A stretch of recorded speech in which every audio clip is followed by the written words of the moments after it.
Guys, Jon Anik recently just came out on his show, the Anik and Florian podcast, and he said something along the lines of he's tired of the toxicity of the MMA fan base following his recent calling of the Dricus du Plessis versus Sean Strickland title match that just happened at UFC 297. Respectfully, and when I go on to X or I go to our YouTube comments, it seems like a lot of these fans are just in attack mode. And I don't know if these fans are casual fans or not, right? But I appreciate the passion, but I'm getting to a point at 45 years of age where I don't know how much time I have left in this MMA space, because if I go do pro football, like, I'm not necessarily going to be dealing with this lowest common denominator all the time.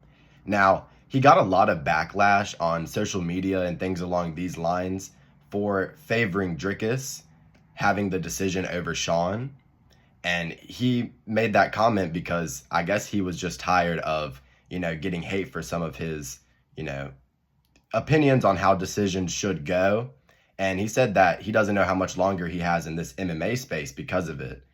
Now, I love Jon Anik. He's like one of the best sports commentators of all time.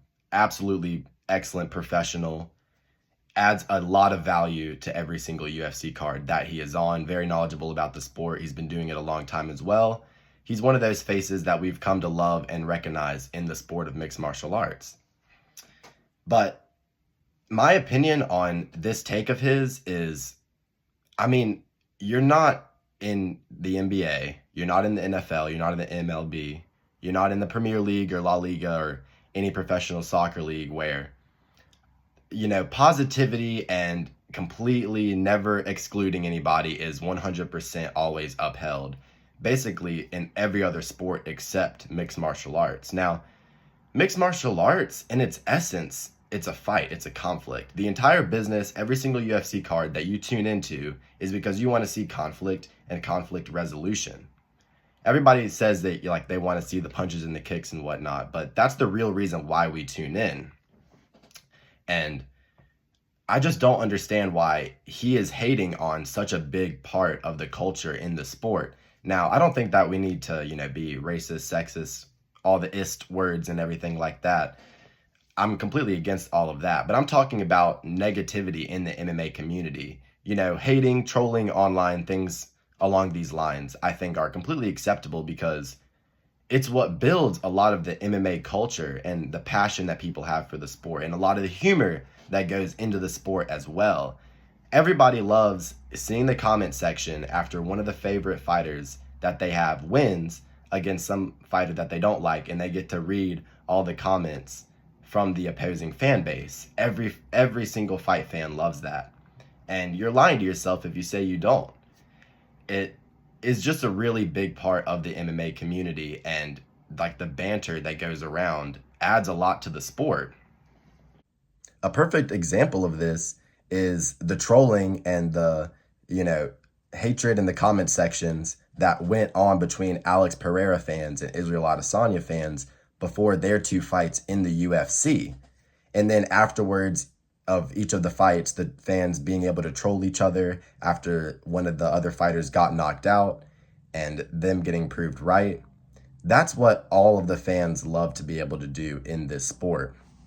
And also tying back into the Sean Strickland versus Dricus du Plessis fight, in the build-up to that card, there was a reporter that was giving Sean Strickland a really hard time. And just to keep it concise, Sean Strickland kept it real. And that's really important in this sport because when you tell someone what they cannot say, you're telling them what to say. And then you have WWE, you have a scripted sport, something that isn't real, something that isn't genuine, and it's not going to uphold itself.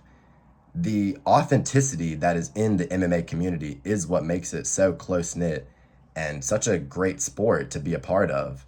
And if we start complaining about, the toxicity or the fan base of a huge star in Sean Strickland coming back and supporting their fighter and wishing he got the decision, I think we're going the wrong direction in this sport. And I hate to see it from someone like Jon Anik, because I know he's a true fan of the sport, but to me, that's just an entitled little take. That's just he thinks he's too cool for school almost.